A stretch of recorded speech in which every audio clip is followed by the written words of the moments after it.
O Senhor, quando a graça de Deus é maior que os nossos fracassos. Nós vivemos momentos difíceis em várias áreas da nossa vida, profissional, emocional, familiar, política, econômica e, por que não dizer, eclesiástica. Vivemos dias em que nós ficamos com conflitos no coração de ouvirmos pessoas que foram levantadas para falar coisas boas, mas escolheram investir tempo para falar coisas negativas. Pessoas que foram levantadas para falar palavras de cura, para levantar pessoas, mas estão usando todo o seu potencial para achatar outras pessoas. Esses são os dias que nós estamos vivendo. E quando nós vivemos nossos dias difíceis, nós procuramos um culpado, procuramos uma razão, ou perguntamos a Deus por que isso está acontecendo. Então, nesta manhã, nós vamos tentar aprender um pouquinho que os porquês não são os melhores caminhos.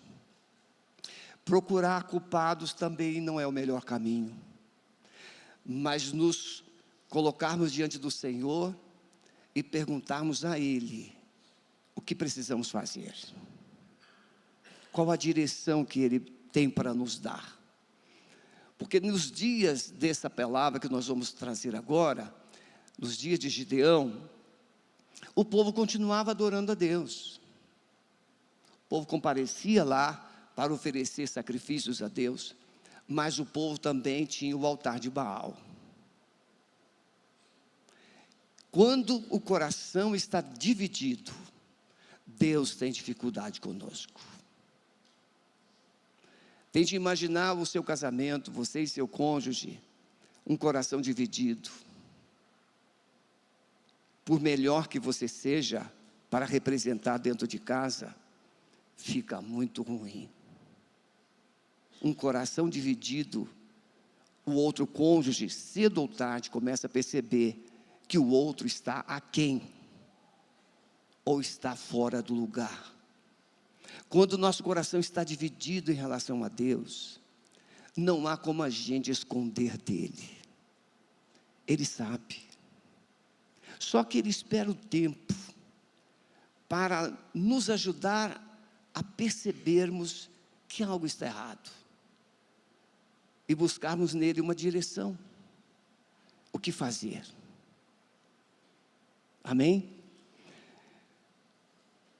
Gideão vai nos ensinar algumas coisas. Ou o livro de Juízes. Juízes capítulo 6. Pastor João já pregou aqui nesse texto. Então não venho trazer nada novo. É apenas uma palavra que veio ao nosso coração antes do pastor João nos convidar para falar aqui nesta manhã. E à primeira vista veio o poder restaurador da graça, mas eu estava deitado e o Espírito Santo começou a trabalhar o meu coração. Quando a graça é maior que os nossos fracassos, porque Gideão está vivendo um tempo de fracassos. E aí a graça de Deus vem de uma forma abundante. Onde abundou o pecado, superabundou a graça. Como isso é possível? Não é? Então, capítulo 6 de Juízes, a partir do verso 1, vai dizer assim: mas os filhos de Israel fizeram o que era mal aos olhos do Senhor. E o Senhor os entregou na mão de Midian por 7 anos. Você vai encontrar essa frase muitas vezes no livro de Juízes. Pelo menos 14, porque foram 14 juízes. Mas os filhos de Israel fizeram o que era mal. E quando eles faziam o que era mal, não demorava muito tempo Deus vinha, mas não para abençoar, mas Deus vinha para disciplinar. A desobediência atrai a disciplina divina. Verso 2: prevalecia, pois, a mão de Midian sobre Israel, e por causa de Midian fizeram os filhos de Israel para si covas que estão nos montes, cavernas e fortalezas. Covas, sepulturas, como sepulturas. Eram pessoas vivas que estavam se sepultando a si mesmas. Eles fizeram também fortalezas. Na linguagem espiritual, fortalezas são áreas da sua vida que você já perdeu o controle. O que é uma fortaleza? Medo. O que é uma fortaleza? Ansiedade. O que é uma fortaleza? Incredulidade. Então, essas áreas da nossa vida levam-nos a uma perda do controle. Aquele controle que Deus nos deu, aquela visão que Deus nos direcionou, tudo é perdido. Porque o medo, ele nos leva para trás, o medo nos leva a fugir, a ansiedade, a gente perde o controle, perde a esperança. Verso 3: porque sucedia que, havendo Israel semeado, subiam contra ele os midianitas, os amalequitas e os filhos do Oriente, e acampando-se contra ele, destruíam o produto da terra até chegarem a Gaza, e não deixavam mantimento em Israel, nem ovelhas, nem bois, nem jumentos, porque subiam como rebanhos, com seus rebanhos e tendas, e vinham em multidão como gafanhotos. Tanto eles como os seus camelos eram inumeráveis, e entravam na terra para a destruir. Assim, pois, Israel se enfraqueceu muito por causa dos midianitas. Então os filhos de Israel clamaram ao Senhor. Sempre você vai encontrar isso aqui, no mínimo 14 vezes também. Eles faziam o que era mal, o castigo vinha, e eles clamavam ao Senhor. Então veja, apenas analisando e aplicando, você erra, Deus não passa pano. Deus permite que as consequências do seu erro apareçam, surjam, venham. E quando você percebe as consequências danosas, dolorosas, aí você começa a fazer o quê? Orar. E aí Deus vem. Não para castigar, mas para levantar, para socorrer, para libertar. Amém? Assim, o povo se enfraqueceu, Israel se enfraqueceu muito por causa dos midianitas. Então os filhos de Israel clamaram ao Senhor. E sucedeu que, clamando eles ao Senhor, por causa dos midianitas, enviou-lhes o Senhor. Essa parte aqui é muito importante, sei que vocês já leram muitas vezes. Enviou-lhes o Senhor um profeta, que lhes disse: assim diz o Senhor, o Deus de Israel: do Egito vos fiz subir, e vos tirei da casa da servidão, livrei-vos da mão dos egípcios, e da mão de todos quantos vos oprimiam, e os expulsei diante de vós, a vós vos dei a sua terra. Também eu vos disse: eu sou o Senhor, o vosso Deus, não temais os deuses dos amorreus, em cuja terra habitais. Mas vós não destes ouvidos.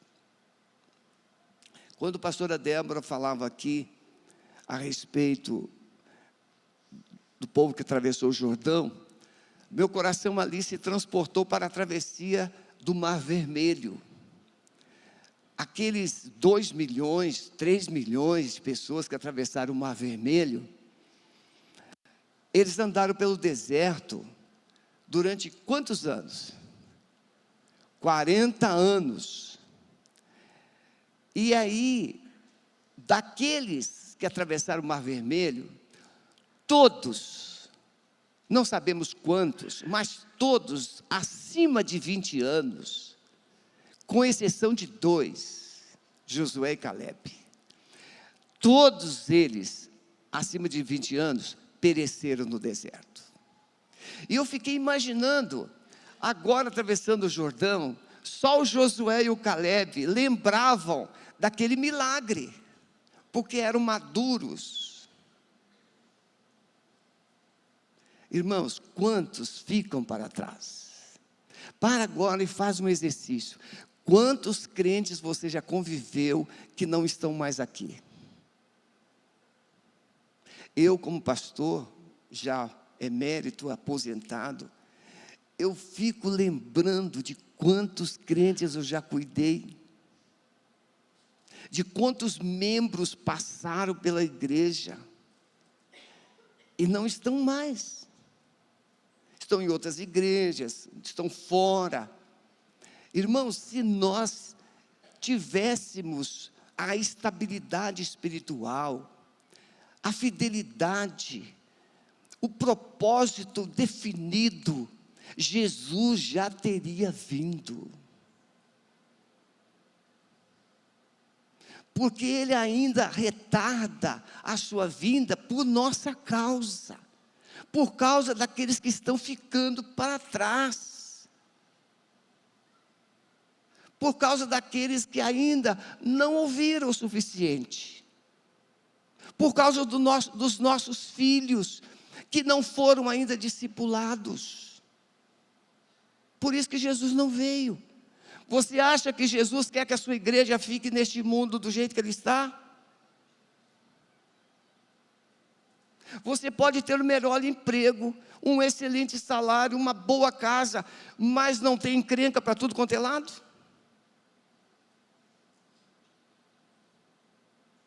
Não há paz. E quando você ouve as notícias, você perde a esperança.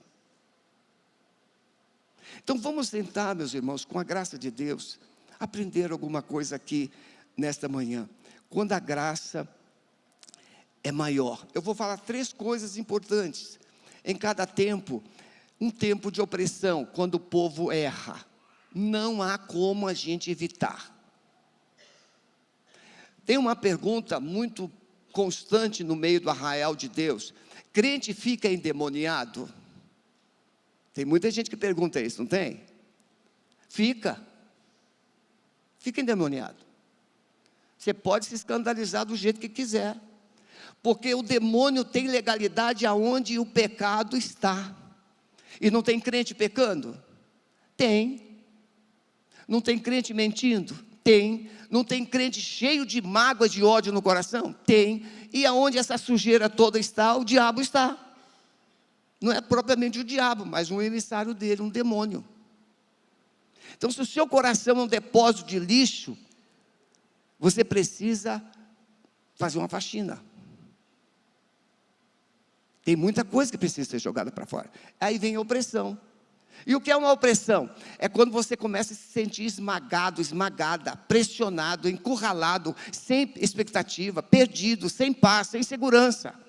Isso é opressão. A opressão não tira a sua consciência, mas anula a sua esperança, rouba a sua paz. Vamos falar de um tempo de visitação. Quando é que acontece um tempo de visitação? Acontece quando você para e decide buscar a Deus, independente das circunstâncias. Você decide buscar e Deus vem. Tempo de visitação de Deus. E aqui nós vamos aprender que o próprio Deus vem. Ele não manda mais um anjo, Ele não manda mais um profeta. Deus esgotou todos os seus meios e Ele decide vir pessoalmente. Aqui é uma teofania. É Jesus pré-encarnado que vem. Quando Deus não tem mais o que usar, Ele mesmo vem. Mas Ele não deixa de responder. Ele não deixa de agir. E Ele está aqui. A minha esposa viu o Senhor sentado aqui. Ele está aqui. E se Ele está aqui é porque alguém aqui está clamando. E se alguém está clamando, Ele veio com uma resposta. Quem está para você, Gabriel? Deus te ama muito. Tem nome de alguém que tem intimidade com Deus? Gabriel. Eu também te amo muito. A minha esposa nem se fala. Se eu fosse ciumento. Terceira coisa que eu vou falar. Tempo de restauração. Tempo de opressão. Punição, castigo. Consequências. Tempo de visitação. Resultado de uma busca. Quando você decide olhar para o alto, você busca, Deus vem. E quando Deus vem, Ele traz um tempo de restauração. É recomeço. É tempo de reconstruir nossa história. Tempo de reconstruir nossa vida. O livro de Juízes, ele vai trabalhar esses 14 personagens. Uma mulher, dentre esses personagens, para levantar o povo, para libertar o povo. Um juiz era alguém que trabalhava na visão de restaurar ou trazer uma visão de libertação militar. Envolvia sempre lutas, batalhas, guerras. A nossa vida não é uma vida que será resolvida com conversa, com diálogo somente. Tem situações que nós vamos resolver com atitudes, posicionamentos, lutas.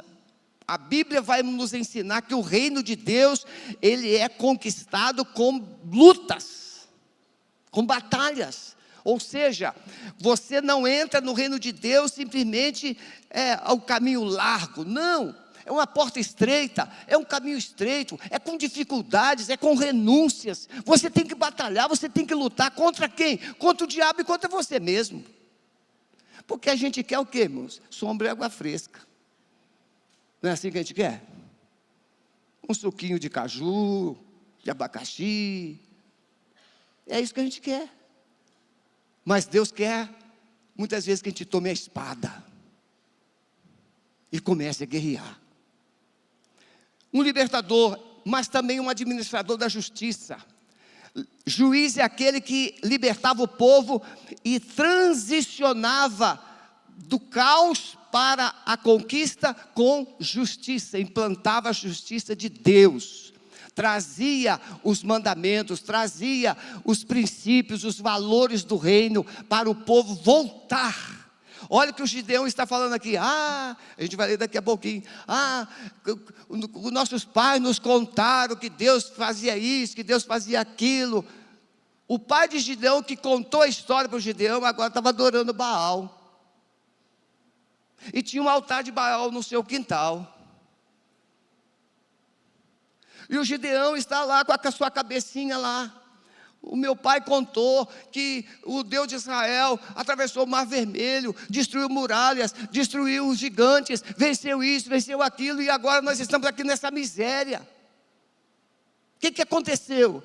Aconteceu que o patriarca, aquele que deveria guiar o povo, aquele que deveria dirigir o povo, aquele que deveria ter uma voz de comando para o povo, para a sua família, aquele estava agora aos pés de um ídolo. Meus irmãos, quando o pai fracassa, toda a família sofre. A mãe também, mas o pai principalmente. Existem estatísticas que quando o pai é fiel e frequentador fiel nos cultos da igreja, 75% dos filhos acompanham, são fiéis. Mas nós temos cultos que quase que é só de mulheres. A mulherada é boa. Uma salva de palmas para as mulheres.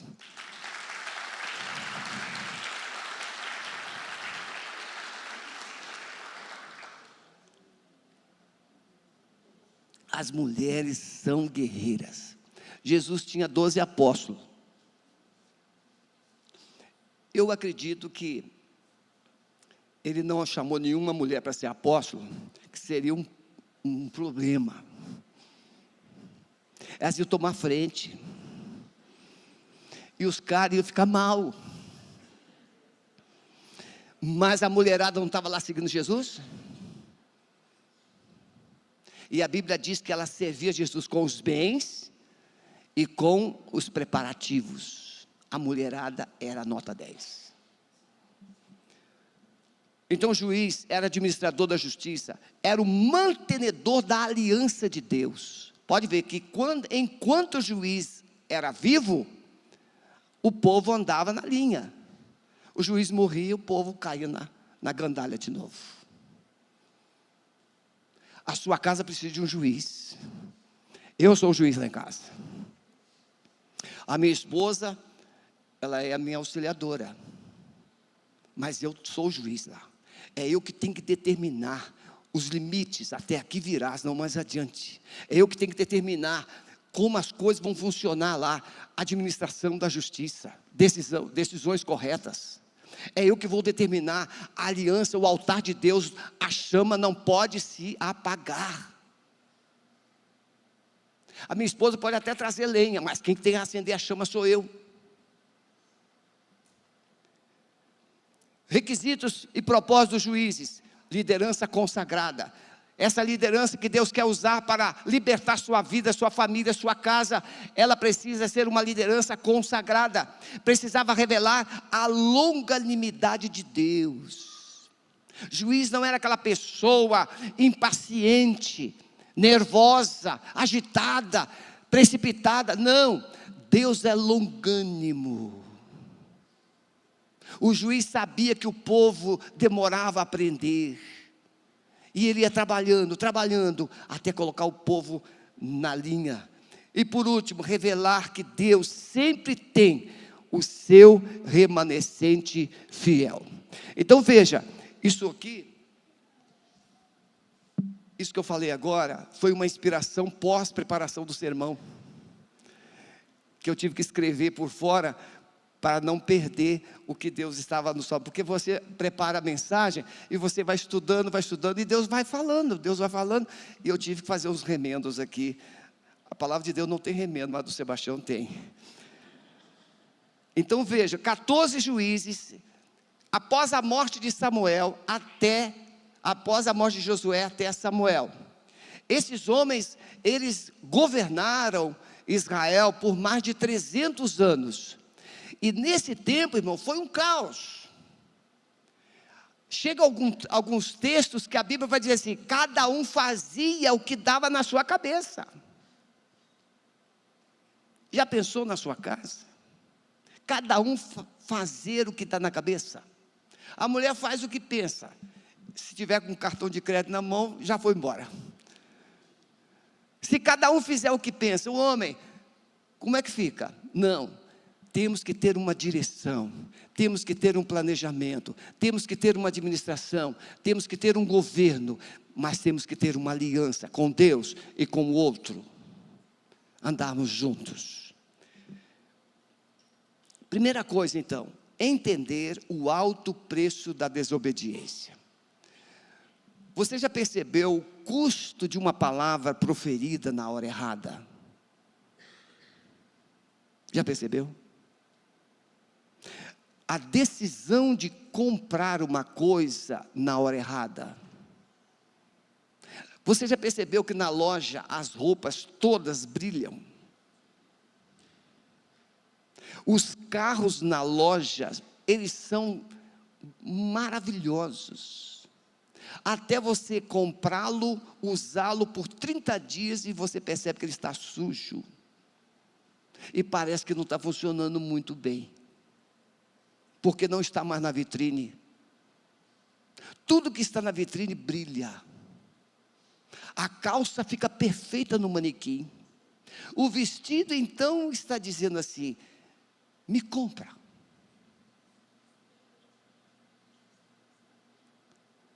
Mas quantas roupas nós compramos que não usamos? Quantos carros nós compramos e vendemos antes do prazo de validade de Deus? Quanto dinheiro jogado fora, irmãos? Eu posso testemunhar isso, eu fiz isso. Agora eu não faço mais. Não porque eu não queira, porque eu não posso. Porque a tendência é continuar fazendo. trocar de carro na hora errada. O carro está maravilhoso. Ah, mas já está com 80 mil quilômetros. Pois é. Aí eu converso com o meu irmão, assim, quanto estava o seu carro? 250 mil quilômetros, está uma bênção.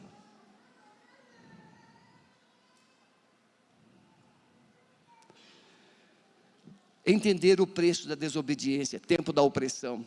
Quando deixamos o nosso coração governar nossas decisões, corremos o risco, o perigo de perdas e sofrimento. Você pode confiar no seu coração? Quem aqui acredita que pode confiar firmemente no seu coração? Levante a mão. Meu coração é nota 10, meu coração é confiável. É claro que você não vai discordar, porque você já sabe que a Bíblia diz que o seu coração não presta. Ah, pastor, mas eu tenho um bom coração. A Bíblia diz que não tem. A Bíblia diz que o seu coração é perverso, é enganoso. Quem o conhecerá? Você pensa que conhece o seu coração. Quem conhece o seu coração de verdade, além de Deus, é quem está do seu lado, é quem anda com você. Jesus diz que a boca fala do que está cheio, o coração. Então, você já viu como é que você trata as pessoas de vez em quando? É o seu coração. Não foi a sua mente, é o seu coração. Deixar o coração governar nossas decisões. Nós somos dirigidos pelo céu. É pela palavra. E não pelo nosso coração. É o Espírito Santo que governa o nosso coração. Enganoso é o coração mais do que todas as coisas e perverso. Quem aqui está do lado do seu cônjuge? Levante a mão. Muito bem, olha para ele ou para ela e diz assim: o seu coração é perverso.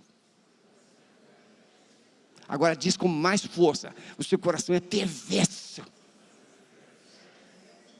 Você teve vontade de dizer isso muitas vezes, não teve? Você teve vontade. Tem gente que tem vontade de dizer algumas coisas, mas não pode. Aqui você pode. Quer repetir? Viu só como é que é verdade? O pecado repetido revela um coração de costas para Deus. Irmãos, Salmo 141 ou 143, verso 3, diz assim: Senhor, coloque uma guarda nos meus lábios. Quando eu li isso pela primeira vez, eu fiquei maravilhado. Coloca uma guarda nos meus lábios. Aí eu peço a Deus: Senhor, coloque também nos olhos, coloque nos ouvidos. Porque você pode ver e ouvir, mas você ainda pode pensar. Depois que você pensa, é que você fala. Mas tem gente que nem pensa para falar, porque anda no automático do coração. Porque o Senhor disse: esse povo se aproxima de mim, com a boca e com os lábios me honra, mas o seu coração se afasta para longe de mim. É assim que o povo de Israel estava.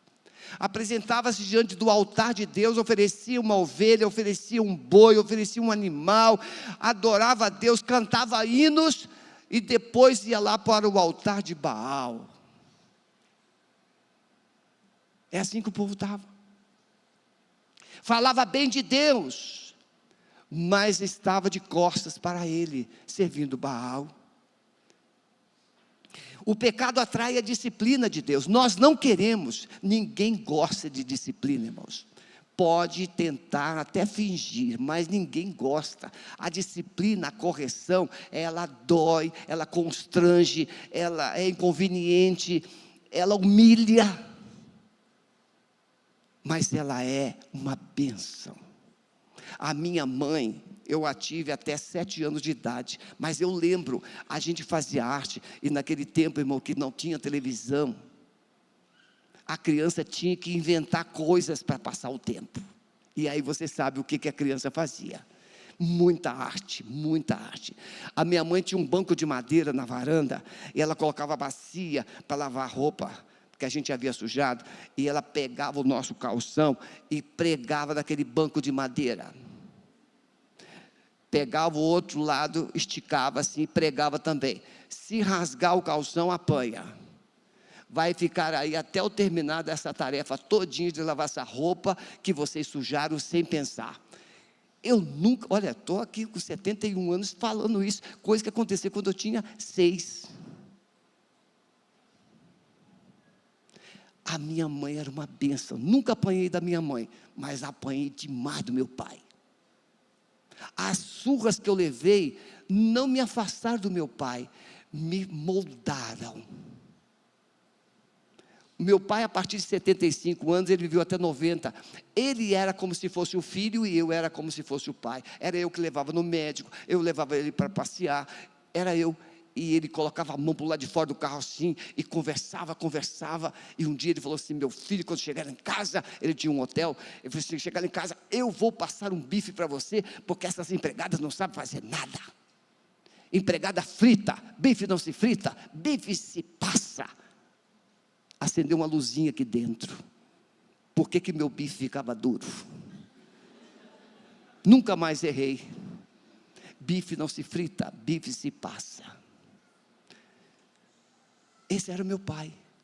A disciplina vem para nos restaurar. A disciplina vem para nos conduzir para as promessas.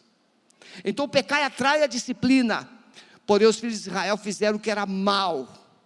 Spurgeon diz, num dos seus livros, comentários, ele diz assim: Deus não permite que o seu povo peque com prazer ou com sucesso. Você pode até pecar, mas sem sucesso. Ah, pastor, mas tem muita gente que tem sucesso aí no pecado. O tempo passa. As contas chegam. As consequências também. Eu não queria estar na pele de muita gente de sucesso hoje no Brasil.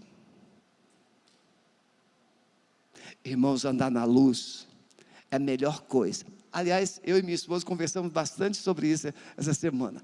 A gente estava sentado à mesa e entra aquela fresta de sol. E você já percebeu que quando o sol entra, você vê o sol assim, aquela fresta, você vê a poeirinha, né, subindo e descendo assim, mas você não enxerga aquilo de forma normal. Você pode ter melhor óculos, você não enxerga aquela poeirinha, mas quando a luz chega, você vê aquela poeirinha. É assim com Deus. As pequeninas coisas da nossa vida, quando a luz do Espírito Santo chega, elas são evidenciadas, elas são expostas. Diante de um sofrimento, o povo se volta para Deus e clama por socorro. Vamos pensar aqui, você passou ou passa por situações, ou está passando por situações, que você julga assim: olha, minha vida está uma prova. Aliás, a minha sobrinha, ela sempre usa às vezes um chavão, né, uma expressão, diz assim: ô prova, quando tem que engolir alguns sapos, quando tem que suportar algumas circunstâncias, aí ela brincava assim: ô prova, ou seja, passar por esse momento sem a gente reagir é uma prova. Diante do sofrimento, o povo se volta para Deus e clama por socorro. Na prova é que você é aprovado. Tiago diz que quando você é provado, é que você é aprovado. As provações vêm não somente como castigo, porque pode ser uma consequência do seu erro, mas as provações podem ser oportunidade de você se revelar para Deus e para as pessoas. Quantas pessoas se converteram por ver o comportamento de um cristão legítimo, que na provação, ele não blasfemou, ele não murmurou, ele não lamentou, ele glorificou. Eu conheci muitas pessoas assim, que adorava a Deus em todo o tempo. Aliás, tem uma música, não é? Que fala: te louvarei em todas as circunstâncias. Gente, essa semana mesmo eu peguei o meu iPad e coloquei essa música, porque essa música eu ficava ouvindo o carro, e às vezes eu tinha que parar o carro e chorar. adorar a Deus em todas as circunstâncias. Nós falamos isso, irmãos, mas nós não estamos sendo honestos, porque quando nós somos apertados, o que é que sai de nós? O sumo que sai de nós é murmuração, é crítica. É nessa hora que nós temos que voltar os nossos olhos para os montes, e de onde nos virá o socorro? O nosso socorro vem do Senhor, que fez os céus e a terra. Deus está dizendo aqui, olha, o Senhor enviou para vocês um profeta aos filhos de Israel, mas vocês não quiseram ouvir. Muitas vezes Deus usa alguém do seu lado, alguém da sua família, o pastor, um líder, uma pessoa mais chegada. Deus usa alguém para falar assim: fulano, fulana, cuidado, não vá em frente, pare com isso, e você não ouve. Você não ouve. E aí vem o fracasso, vem a bancarrota, vem a derrota, vem o sofrimento, vem a humilhação. Irmãos, aqui para a gente, se uma pessoa que adulterou pensasse nas consequências antes do adultério, ela teria feito? Não, irmão. Mas o diabo disse assim, como disse para Eva e Adão: ninguém vai saber. Ninguém vai saber. Não vai dar em nada. Isso é normal.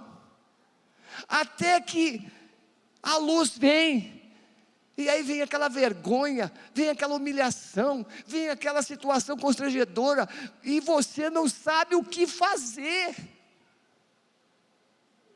E você daria tudo que tem para que aquilo voltasse ao ponto zero, mas não tem como voltar.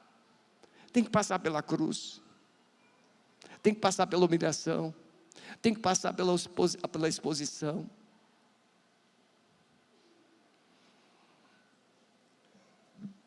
O povo não estava preparado para ouvir a voz de Deus. Pode ser que tenha pessoas aqui nesta manhã que não estejam preparadas, ou não estejam preparados para ouvir a voz de Deus, porque já decidiu que voz ouvir, já decidiu que coração quer seguir. Mas eu te peço com coração, está na hora de você parar, para ouvir, atender o que Deus está falando. Se Deus está dizendo stop, pare. Se Deus está dizendo assim, silêncio, pare de falar.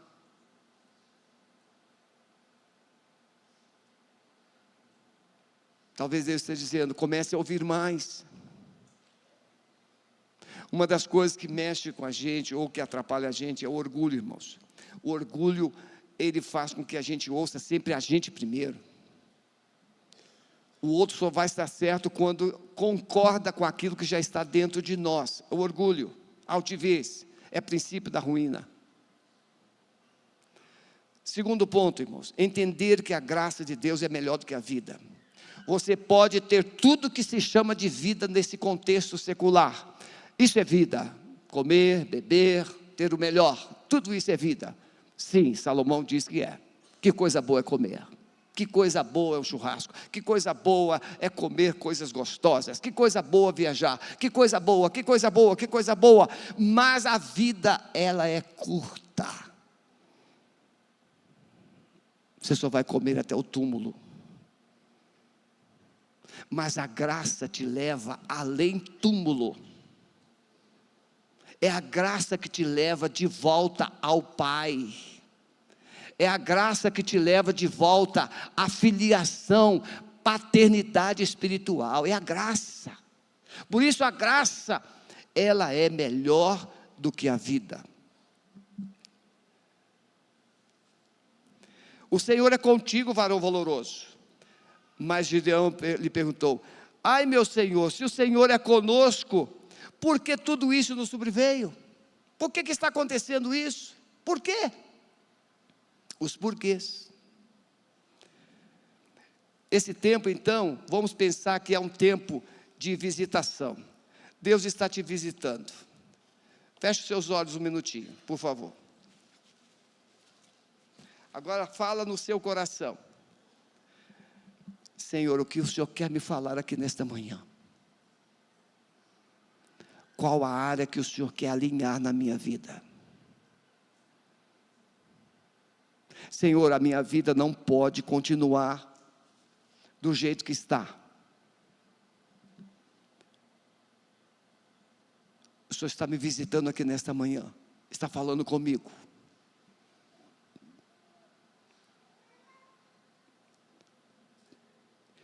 Mediante a rebeldia do povo em ouvir o profeta enviado por Deus para trazer à memória do povo os livramentos passados, Deus vem pessoalmente em socorro do povo. Bem, a experiência passada não serviu, o profeta não serviu, o castigo não está servindo, então Deus desce.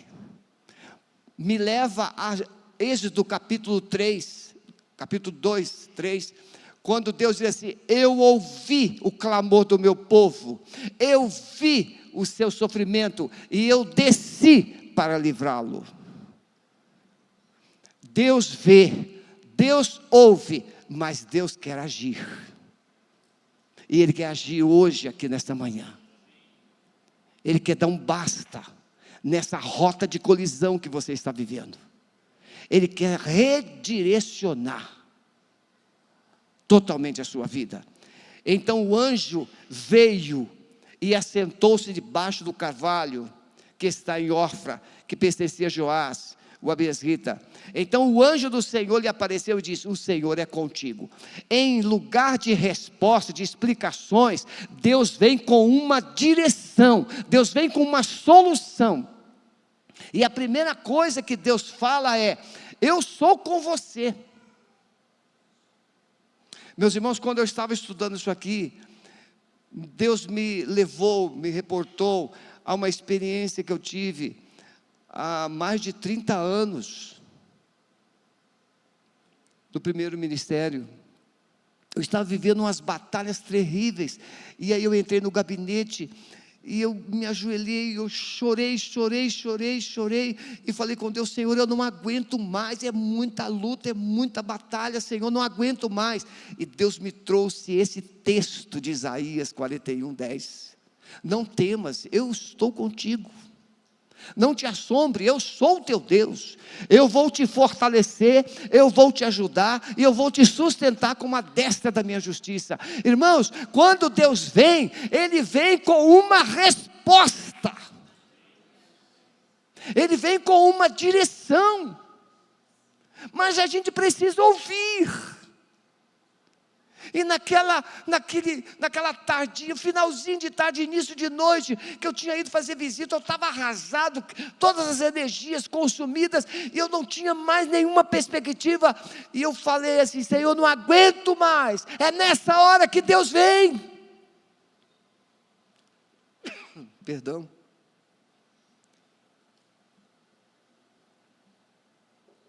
O pastor João Brito, quando tinha 8 anos de idade, ele tinha bronquite, um bronquite tão crônico, bronquite tão crônico, que ele desde novinho, só dormia no meu colo. A Sueli tirou cortina, tapete, a roupa de cama tudo forrada com plástico, era um troço louco. O bichinho ficava tão magrinho, ele ficava verde, tanto se. E teve madrugadas que eu falava assim: Senhor, eu tenho que trabalhar, que eu ainda trabalhava na empresa. Mas chegou um dia que a Sueli falou assim: Senhor, a gente não aguenta mais. Nunca mais o João teve bronquite, nunca mais teve crise, até hoje. Deus quer ouvir de você: Senhor, eu não aguento mais, o que eu faço? Mas pare para ouvir, não diga isso e sai fazendo. Diga para Deus e pare, para escutar a Deus. E Ele vai ter para você: o Senhor é contigo, varão valoroso. O Gideão se via como pobre, o menor, o mais fraco, o mais desprezível, mas Deus o via de uma forma diferente. Varão valoroso. Eu sei dos rótulos que eu recebi durante esses 40 e poucos anos de pastorado. Eu sei. Cara de pobre. Quem cuida de pobre, irmãos, tem cara de pobre. E parece que Deus me escolheu para cuidar de pobre.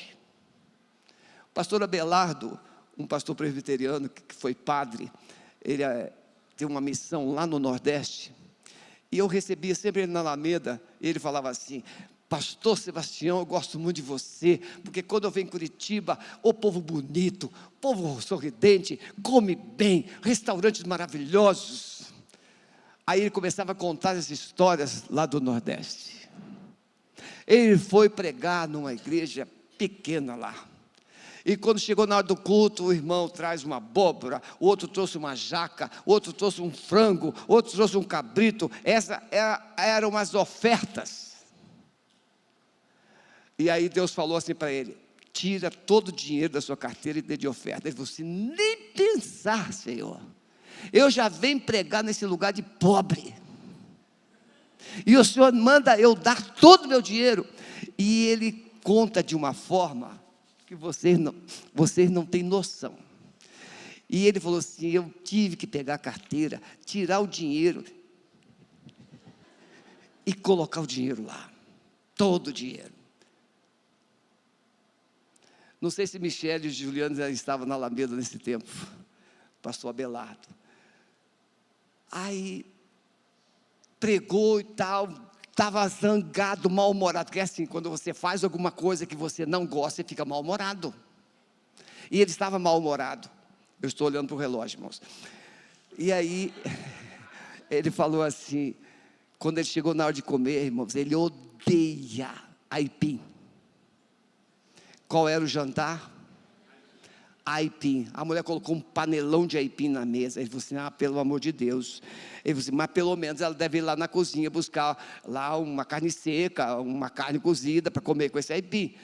Que nada, irmãos. A mulher botou aquele aipim na mesa, os pratos, e falou assim: vamos orar. E fez uma oração. Ele falou assim: ela fez uma oração tão fervorosa que parecia que tinha um banquete naquela mesa. E eu fiquei com mais raiva ainda. Mas ele comeu o aipim porque estava com fome. Mas quando terminou o jantar, aquele homem da casa o chamou e disse: pastor, nós decidimos que toda oferta que nós levantássemos hoje, nós iríamos dar para o senhor. Irmãos, ele falou que foi para o quarto, morrendo de vergonha. Quando ele abriu lá aquele saquinho com a oferta daquele povo pobre era maior que a oferta dele. Deus nos surpreende. Às vezes nós pensamos que temos o controle. Então parece que Deus me chamou para pastorear gente pobre. Eu pastoreei uma região, 11 anos, favelados, 80% favelado. Eu tinha que tirar gente da enchente, eu tinha que tirar gente das casas que estavam caindo, levava para a igreja, 100 e poucas pessoas, gastava minhas economias para comprar, fazer café com leite e pão, bolacha para aquele povo. Eu falei assim: Senhor, isso não dá futuro não. Mas Deus me surpreendia. Ele tinha um plano, ele estava me treinando no deserto. E ele foi me levando. Você só vai valorizar o que tem quando você conquista, passo a passo, passo a passo, passo a passo. Por isso que quando a gente ganha herança é um perigo. Me aponta quem ganhou na loteria e está vivo aí, vivendo tudo certinho. É quando você sua, quando você trabalha dia a dia, quando você conquista dia a dia. Eu sou contigo, varão valoroso. Deus queria ensinar o seu povo. Será em um tempo de crise que experimentaremos a resposta do grande amor de Deus. O anjo do Senhor veio, o próprio Deus veio e diz: você é um homem de fé, você é um homem de valor, você é um homem guerreiro, você vai tomar parte desse processo. Eu vou agir, mas você vai na frente. Não adianta você querer fazer uma oração e achar que Deus vai resolver tudo. Não, você vai participar. Você vai ter que participar. Ezequiel capítulo 22, Deus diz: e eu procurei dentro do meu povo um homem que se colocasse na brecha. Mas o que aconteceu? Eu não achei. Eu procurei um homem, mas eu não achei. Muitas vezes Deus está procurando dentro de uma casa um membro da família que esteja disposto a dobrar os joelhos, que esteja disposto a chorar, que esteja disposto a clamar, mas Deus não encontra. Se Deus encontrar uma pessoa na sua casa, Ele muda a sua casa, Ele muda a história da sua família. Se Ele tiver uma pessoa fiel, que não desista.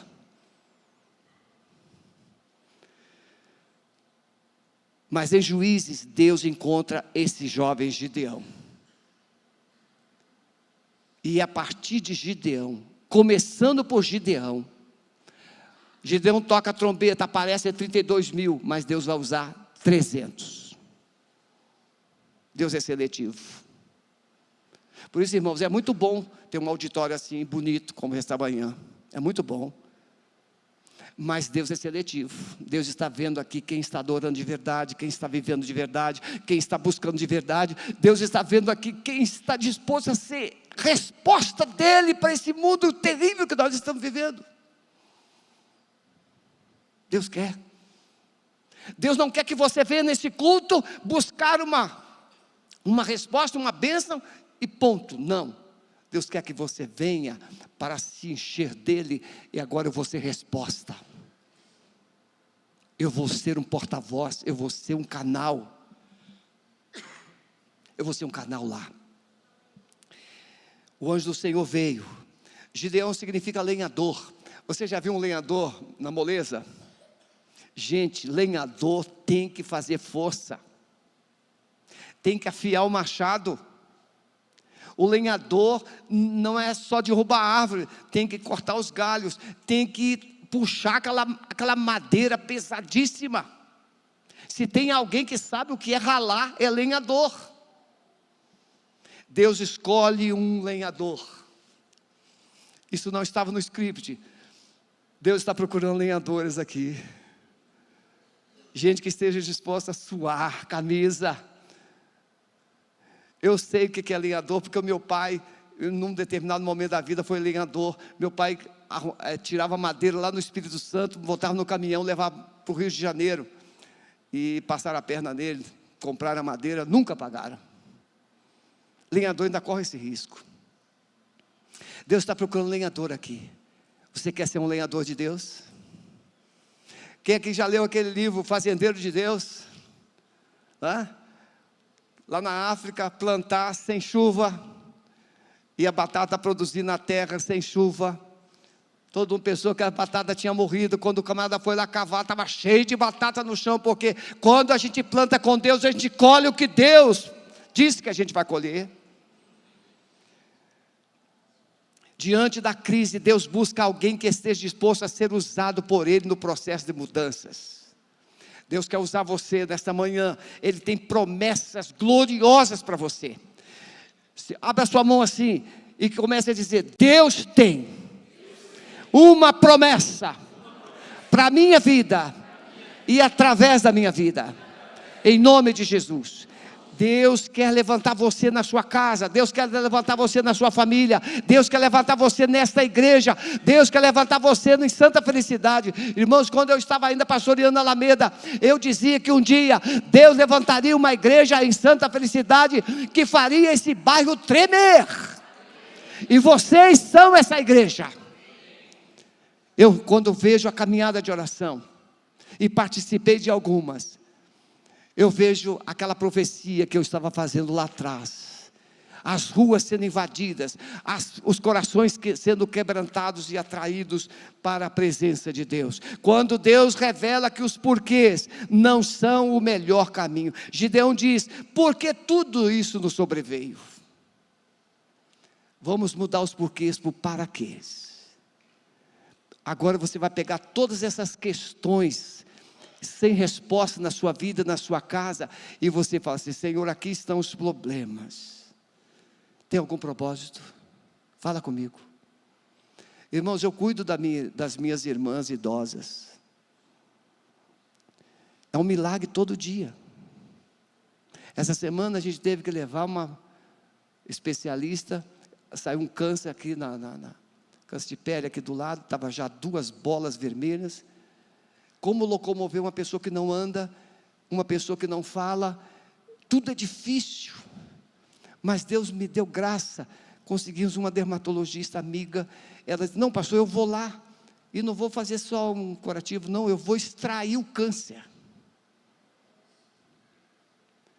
Aluguei uma maca, providenciamos tudo. Ela foi lá, fez a cirurgia lá na casa de repouso. Deus nos surpreende. Isso foi sexta-feira. Eu não voltei lá, porque eu desgastei tanto durante a semana. Não voltei lá, ninguém ligou, porque está tudo bem. Está tudo bem. Não é porque tem algum propósito.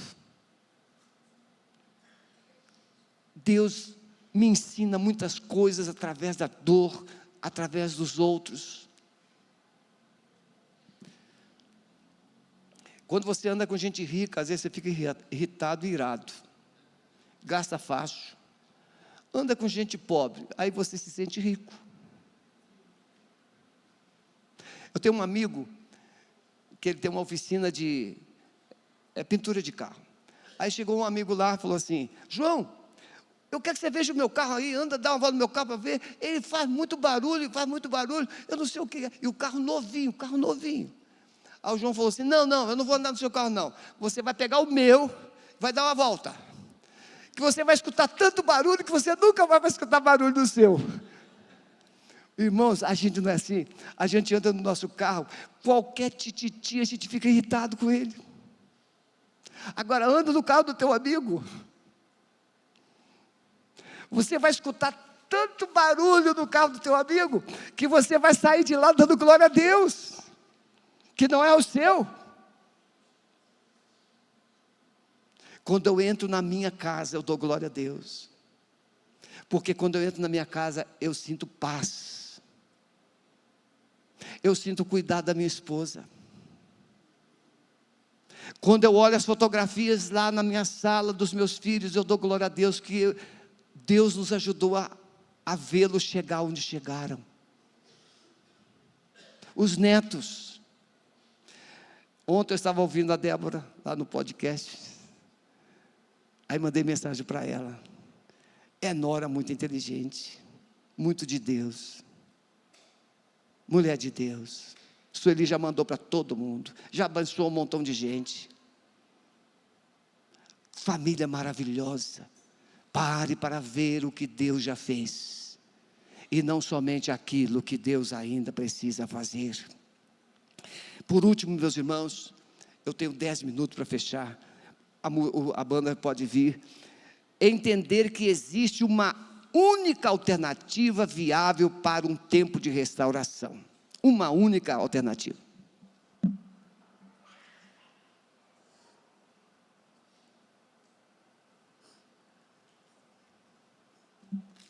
Por favor, preste atenção. Essa é a coisa mais importante.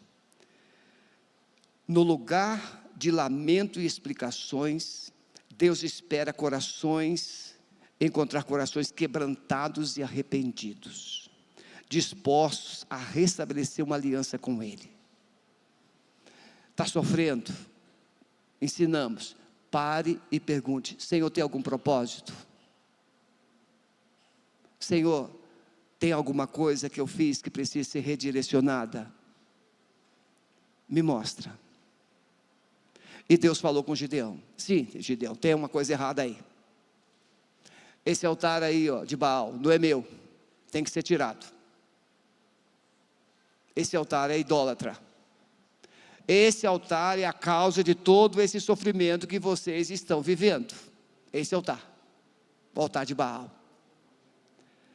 Então precisa ser removido. Porque antes de você querer fazer coisas para Deus, você precisa cancelar coisas que você fez ou vive contra Deus.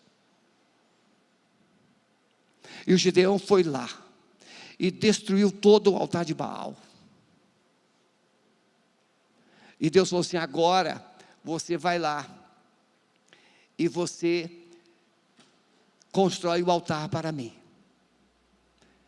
da forma que devida. E Gideão foi lá e construiu o altar do Senhor. Agora preste atenção, igreja Alameda em Santa Felicidade. Altar novo. Deus diz assim: olha, Gideão, vai lá e pega aquele boi de 7 anos do seu pai. Pega aquele boi. Irmãos, quantos anos Israel ficou cativo dos midianitas? 7 anos. Quantos anos tinha o boi que Deus mandou ele sacrificar? 7 anos. Ou seja, no dia que começou o cativeiro, Deus já estava providenciando um sacrifício para libertar o povo. O boi tinha 7 anos. Era o boi para sacrificar no altar de Deus. Deus levantou o sacrifício, Deus levantou a solução, Deus levantou a resposta. No mesmo tempo, quando você cai, Deus já diz: estou providenciando a solução. Quando você peca, Deus está dizendo assim: eu já providenciei o perdão. Restaurar o nosso relacionamento com Deus é inegociável. Não pode haver 2 senhores. Se tem uma coisa que machuca a gente, aquilo que eu te disse no começo da palavra, não tem como a gente dividir o nosso coração. Você tem que ser coração de uma só pessoa, um coração de um só Deus, um coração de uma só família.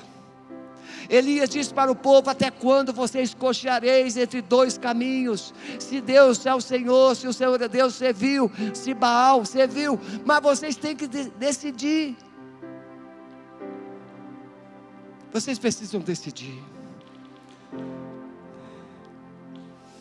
Feche os seus olhos, por favor. Deus vê o sofrimento do seu povo. Deus não é um Deus insensível ou alienado. Ele está vendo. Deus sabe o que está acontecendo com a sua vida. Deus sabe o que está acontecendo com o seu casamento. Deus sabe o que está acontecendo com a sua família. Deus sabe o que está acontecendo com o seu coração, com a sua fé. Deus sabe. Mas Deus também quer ouvir a sua oração. Deus está ouvindo o seu clamor. Você que está orando, clamando, Deus está ouvindo. E Deus quer agir. Ele vai agir. Deus vem em socorro. Ele veio em socorro. Gideão estava lá malhando trigo. E Deus veio e assentou-se na frente dele. Ele estava sozinho. Deus veio e se colocou na frente dele e disse: ó varão valoroso.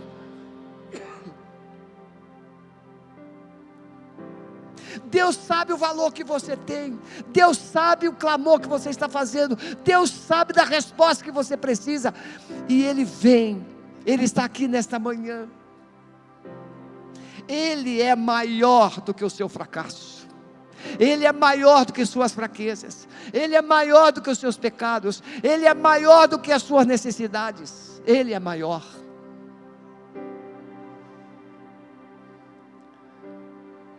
Eu quero fazer uma pergunta em 2 partes. Primeiro, o que é que Deus está te pedindo para deixar?